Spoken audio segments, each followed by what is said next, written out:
There is so much division in the church today over the liturgy, coming from the traditionalists on the one side and the more progressive Catholics on the other side. You've talked a lot about how the theology of the body from John Paul II helps us to understand the liturgy. Yes, I have. What light does this theology of the body shine on how the church can heal from the liturgy wars? Good night. There's tension here in the church, and we all know this. Let me try to give you a little bit of a historical perspective here. When the Second Vatican Council prayed for, and after the council started to implement changes to bring about a renewal of the liturgy, a reform of the liturgy, it seems that it unleashed within the church these factions, these divisions, people who were pushing for a change in the liturgy that was not in keeping with the tradition, and for those who were just clinging to the tradition and not accepting any reform at all. And we get this polarization in the church now between what this person describes as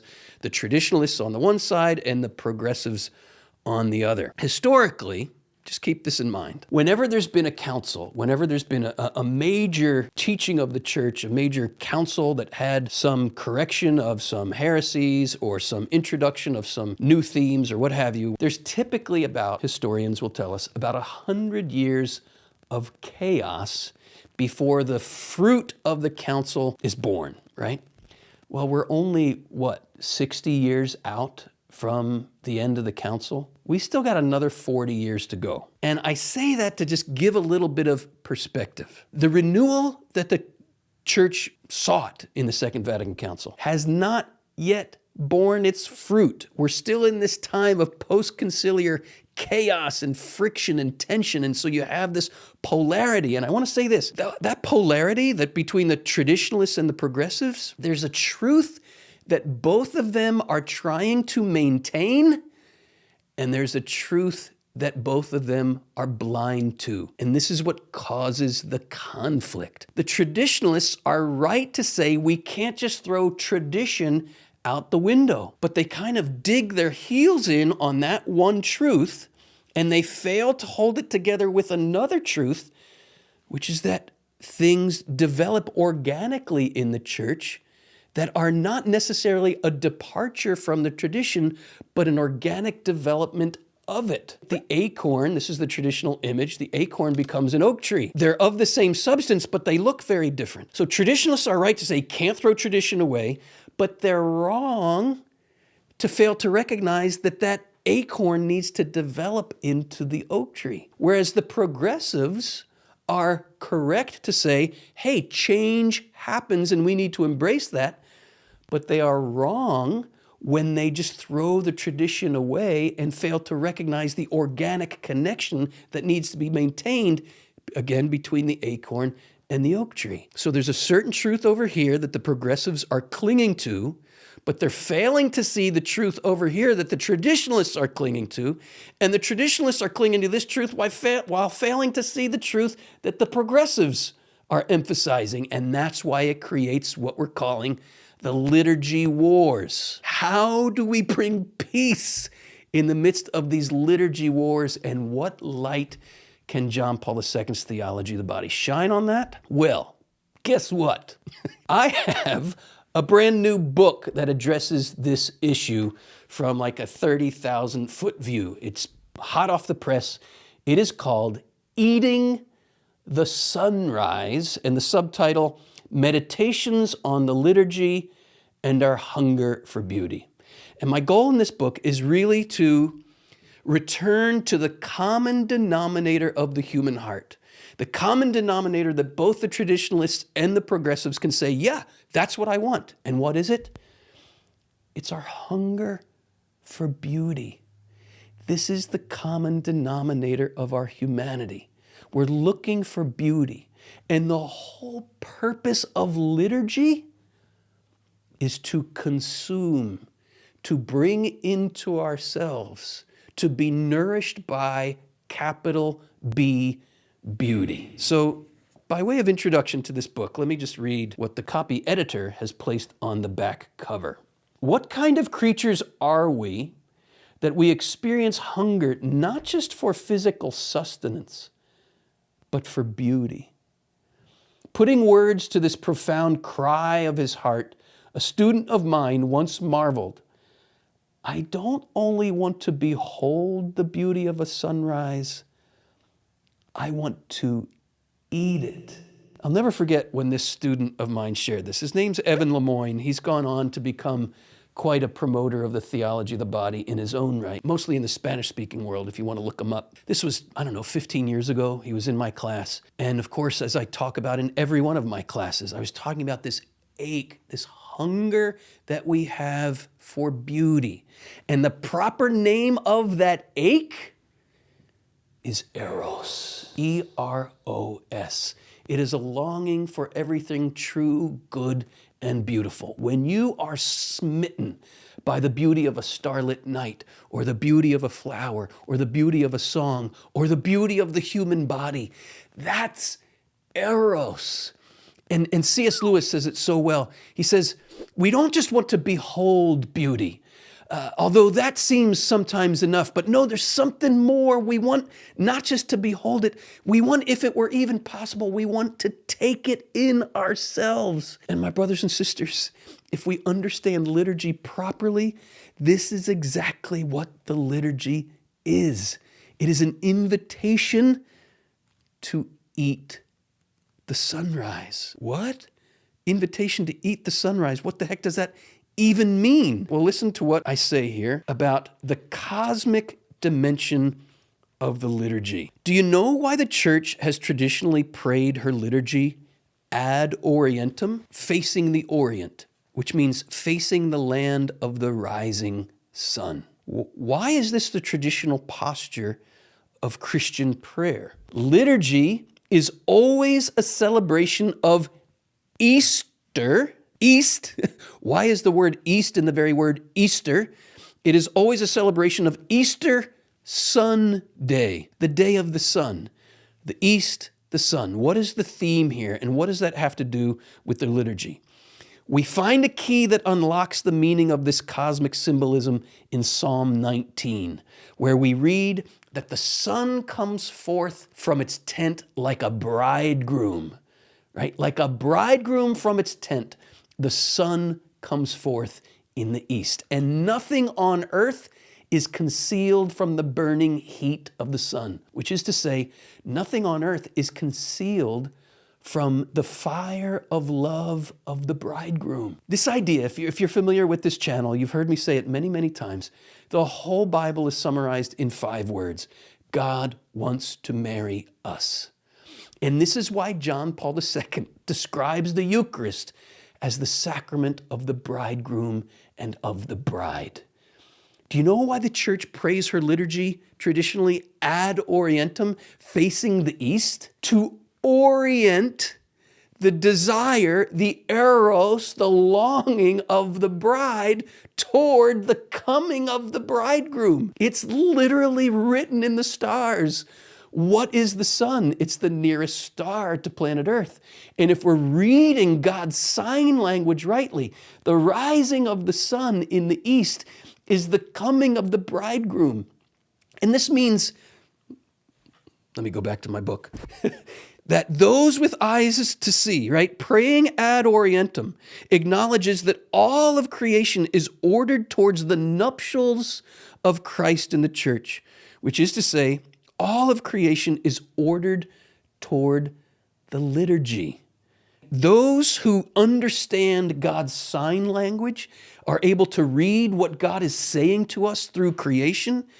We can recognize that in every blade of grass, in every stalk, in every fern, in every vine, in every shrub, and every tree stretching up towards the light of the sun, in every lizard sunbathing on a rock, in every evaporating puddle, and in every open flower, we find a proclamation of the nature of true worship, of true liturgy. What is a lizard doing when he's sunbathing on a rock?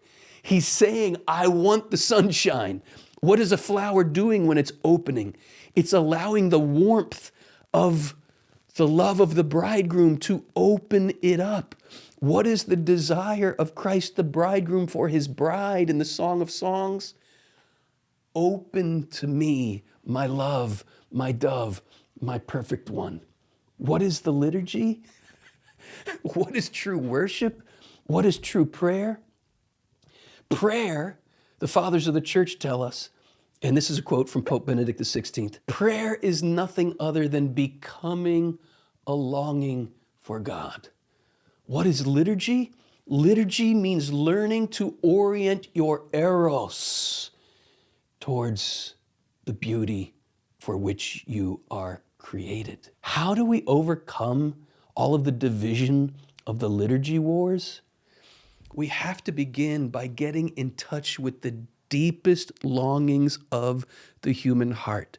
The cry of the human heart, not just to behold the sunrise, but to eat the sunrise. If we can stay in that place, that common denominator that every human being feels, to participate, to drink in, to eat, to take in, and if we're in touch with our deepest hungers, we will discover, I have a hunger for some kind of food that, if it could possibly exist, would sustain me infinitely.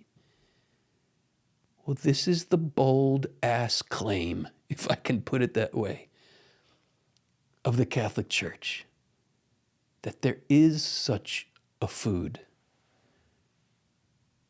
There is a bread come down from heaven. Man does not live by bread alone, but by every word that comes forth from the mouth of God. But here's the mystery. The word that has come forth from the mouth of God, that by which we are to live, that word has become flesh. That word has become flesh, and that flesh has become true food for us. A bread from heaven that we can eat, and Christ says, live forever.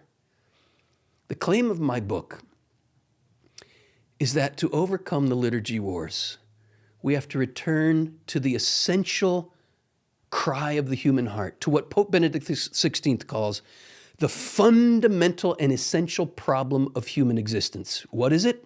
The fundamental and essential problem of human existence is that eros, that cry of our heart, the hunger of our hearts, is yearning for an infinite satisfaction that nothing in this world can satisfy. And Pope Benedict XVI says that the resurrection of Jesus Christ is the answer to that erotic cry of the human heart for a love that is stronger than death. And what is the liturgy? It's where that love that is stronger than death becomes food we can eat with our mouths. What does that mean your tongue is? If the Eucharist is real, your tongue is the meeting point of heaven and earth. Your tongue is the throne of the living God. What? We have to return to this common denominator of our humanity, to the recognition of the liturgy as the sacrament, the Mass, the Eucharist, as the sacrament of the bridegroom and of the bride, getting in touch with that cry and orienting our eros toward divine eros. That is how we discover the peace that satisfies the cry of the heart. And we begin from that place of peace, from that place of the hope of real satisfaction. We begin to recognize every other human being longs for the very same thing. And the progressives begin to look over there at the traditionalists and say, you're not my enemy. You long for the same thing I long for. And the traditionalists look over at the progressives and say, you're not my enemy. You long for the same thing I long for, a beauty that lasts forever. And we begin to recognize that Christ is on the cross, and right from the center of his heart, that beauty is getting poured out, and he's reaching his hands out to both sides, over there and over there. And he's saying, I'm reaching out to you, and I'm reaching out to you, and I want you to find the unity right in my heart of love poured out for you. This is the path towards the true satisfaction of the cry of our hearts. And in that we discover the calming of the divisions and the peace for which Christ has come and died to offer to us. What does he say in the upper room after he rose from the dead? He breathes on them and he says, peace be with you. What is that peace? That peace can only come to us through the unity that is offered us in the Eucharist, which is the unity of the bridegroom and of the bride. I hope what I'm sharing with you here will give you hope that the cry of your heart has an answer. And I hope, shameless plug for my book, I hope that reading Eating the Sunrise, Meditations on the Liturgy, and Our Hunger for Beauty will help you to live from that hope and become a source of unity and peace and hope in your own community. Affirming what's going on over there, affirming what's going on over there, looking where there's an error over there, looking where there's an error over there, and seeing where all truth comes right together in the heart of Christ and the flow of blood and water from that heart that we receive in the sacramental and liturgical life of the church.